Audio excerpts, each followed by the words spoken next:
नमस्कार फ्रेंड्स, स्वागत है आपका हमारे YouTube channel BA home science BMA पर। फ्रेंड्स, इस चैनल पे हम BA all semester, MA all semester, home science का सारा टॉपिक कवर करेंगे। इसके लास्ट वीडियो में हमने बीए फर्स्ट सेमेस्टर का 3 टॉपिक कवर किया है। आज ये हमारा 4th टॉपिक है, श्वसन तंत्र। फ्रेंड्स, इसमें हम देखते हैं कि श्वसन तंत्र क्या होता है तथा इसका हमारे जीवन में क्या महत्व होता है। मनुष्य को जीवित रहने के लिए वायु, भोजन व जल आवश्यक होता है। भोजन के बिना तो व्यक्ति कुछ दिनों तक रह सकता है, कमज़ोर अवश्य हो जाएगा। पानी के बिना भी कुछ दिन जी सकता है, परंतु वायु के बिना तो कुछ दिन क्या, कुछ घंटे क्या, कुछ मिनट भी संभव नहीं है। फ्रेंड्स, आप देख सकते हैं कि श्वसन तंत्र का हमारे जीवन में कितना महत्व होता है कि श्वसन तंत्र से ही हमारा जीवन आगे बढ़ता है। पानी के बिना हम कुछ दिन रह सकते हैं, जल के बिना हम कुछ दिन रह सकते हैं, लेकिन वायु एक ऐसी चीज़ होती है जिसके बिना हम कुछ मिनट भी जीवित नहीं रह सकते हैं। श्वसन क्रिया हमारे शरीर में होने वाली एक रासायनिक क्रिया है जिसमें 2 क्रियाएं सम्मिलित होती हैं।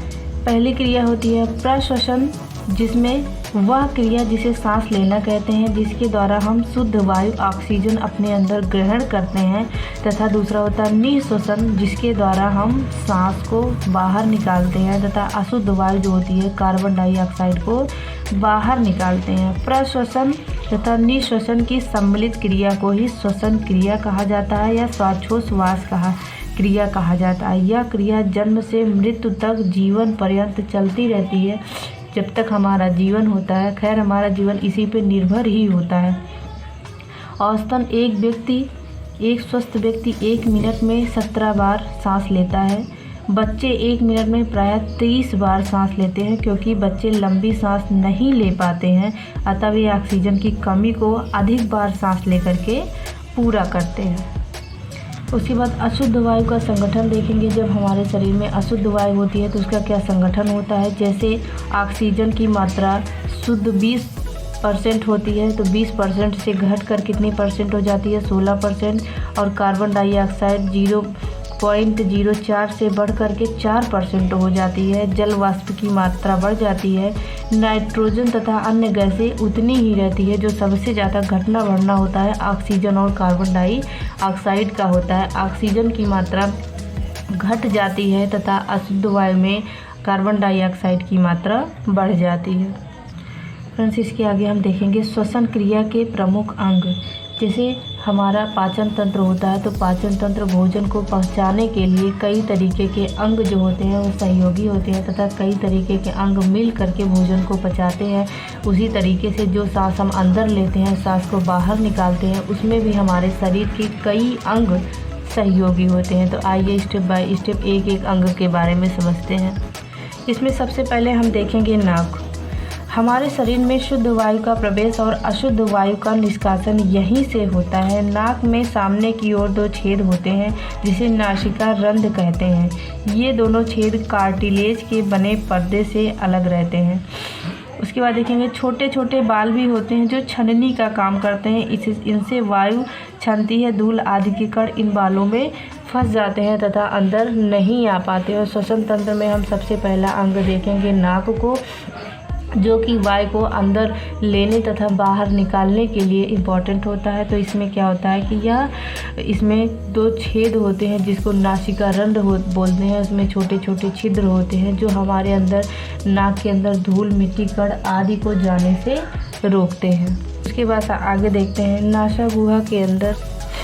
उसके बाद देखते हैं नासा गुहा के अंदर ऊपर की ओर छोटे छोटे खाली स्थान होते हैं जिसे साइनस कहते हैं।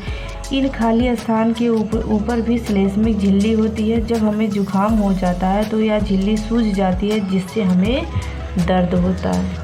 फ्रेंड्स, उसके बाद दूसरा है ग्रसनी। ग्रसनी का जिक्र मैंने इसके पहले पाचन तंत्र में भी किया था। इसमें एक एपिग्लॉटिस लगा होता है श्वास नली और भोजन नली के बीच में। भोजन नली और श्वास नली के बीच में एपिग्लॉटिस नामक एक ढक्कन जैसा लगा होता है। जब हम भोजन ग्रहण करते हैं तो वो ढक्कन श्वास नली में बंद हो जाता है, और जब हम भोजन कर लेते हैं तो जो ढक्कन होता है वो खुल जाता है। उसके बाद हम तीसरा देखते हैं कंठस्थ ग्रहणी। ग्रसनी, यह ग्रसनी का अंतिम भाग होता है। ग्रसनी के निचले भाग में अन्न नलिका होती है, आगे श्वास नली लगी होती है। सबसे पहले हमने देखा नाक, उसके बाद हमने देखा ग्रसनी। अब हम तीसरे नंबर पर देखेंगे स्वर यंत्र। स्वर यंत्र में देखें, श्वास नलिका के ऊपरी भाग को स्वर यंत्र कहते हैं। इसका ऊपरी भाग गले के पास चौड़ा होता है। खाना खाते समय वह इसे बंद कर देता है, जिससे भोजन श्वास नली में नहीं जाता है। जब खाना नहीं खाते हैं तो यह मार्ग खुल जाता है। स्वर यंत्र की दीवार कार्टिलेज की बनी होती है। स्वर यंत्र में सबसे ऊपर सी आकार का एक उभरा हुआ भाग होता है, जो अवटु उपास्थि का बना होता है। उसके बाद जो चौथा भाग होता है, इसी श्वास नली का ऊपरी भाग स्वर यंत्र कहलाता है। यह ग्रास नली के सामने ही होता है। इसकी लंबाई 12 सेंटीमीटर तथा व्यास 2.5 सेंटीमीटर होता है। श्वास नली कार्टिलेज के सी आकार के बने छल्लों से बनती है। इन छल्लों की संख्या 16 से 20 के आसपास होती है। ये छल्ले पीछे की ओर खुलते हैं तथा आपस में तंतुओं तथा ऊतकों से जुड़े रहते हैं। उसके बाद हमारा पांचवा भाग होता है श्वसनी। श्वास नली वक्षस्थल के पीछे से नीचे उतरकर 5वीं कशेरुक तक पहुँचते पहुँचते 2 भागों में बढ़ जाती है। इसे ही श्वसनियाँ कहते हैं। दोनों श्वसनियाँ क्रमशः दाएं तथा बाएं फेफड़े में चली जाती हैं तथा फेफड़े में पहुंचने के बाद श्वसनी की अनेक शाखाएं उप शाखाओं में बट जाती हैं, जिसे श्वसनिकाएं कहा जाता है। अतः ये श्वसनिकाएं इतनी बारीक व पतली होती हैं कि इन्हें खुली आंखों से नहीं देखा जा सकता है। यह अनैच्छिक मांसपेशियों की बनी होती हैं। फेफड़ों के अंदर ये श्वसनिकाएं मिलकर अंगूर के गुच्छे के समान दिखाई देती हैं, जिन्हें वायु कोश कहा जाता है। ये मांसपेशियां अनैच्छिक पेशियों की बनी होती हैं। अनैच्छिक पेशियां वो होती हैं जो हमारी इच्छा के अनुसार नहीं चलती हैं। इसे अपनी इच्छा के अनुसार हम कंट्रोल नहीं कर सकते हैं।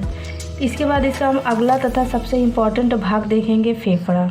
फेफड़ा गिनती में तो 2 होते हैं। यह मध्यच्छद पेशी के ऊपर पसलियों के पिंजड़े में हृदय के दाएं तथा बाएं होते हैं। फेफड़ों की बाहरी सतह पसलियों को छूती है तथा इसका पिछला भाग मेरुदंड तक चला जाता है।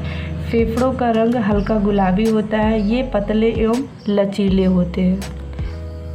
हमारे फेफड़ों में जो वायुकोश होते हैं, ये वायुकोश फूले अंगूर के गुच्छे के समान होते हैं। श्वसनिका का अंत इन्हीं वायुकोश में होता है। वायुकोश रक्त कोशिकाओं से घिरे रहते हैं। ये रक्त कोशिकाएं फुफ्फुसीय धमनी की ही शाखाएं होती हैं, जो अशुद्ध रक्त को शुद्ध करवाने यहाँ पे लाते।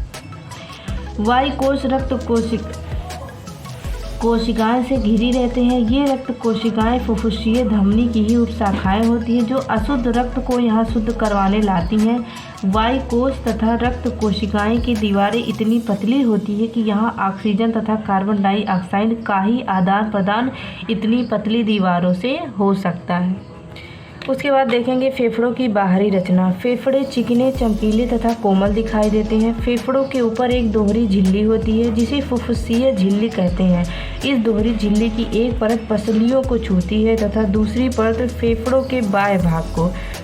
इस दोहरी झिल्ली के बीच की खाली जगह को फुफ्फुसीय गुहा कहते हैं। दोनों परतों के बीच झिल्ली से निकलकर एक चिकना तरल पदार्थ होता है, जिसे सीरम कहा जाता है।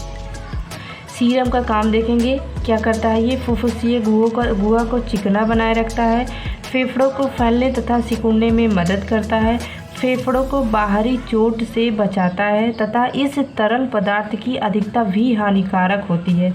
जैसे कमी इसकी हानिकारक होती है, वैसे इसकी अधिकता भी हानिकारक होती है। जैसे इससे अधिक हो जाने से प्लूरिसी नामक रोग हो जाता है, जिसे हम साधारण भाषा में फेफड़ों में पानी भरना कहते हैं। उसके बाद हम देखेंगे श्वसन की क्रिया विधि।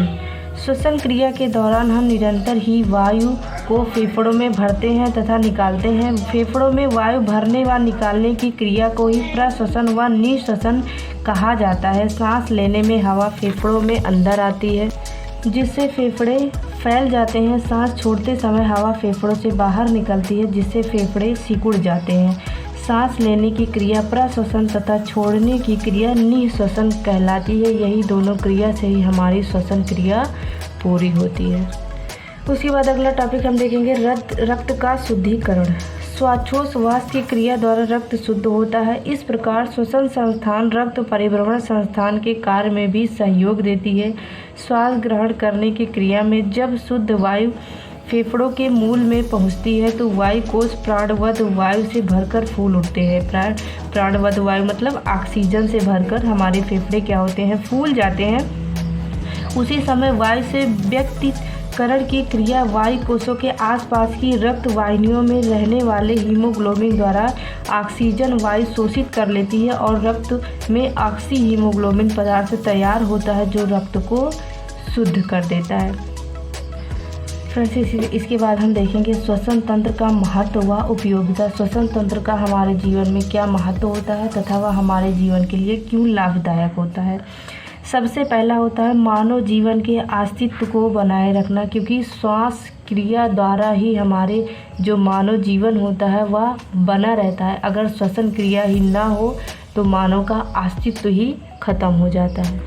उसके बाद दूसरा है रक्त में गैसों के अनुपात को उचित बनाए रखना।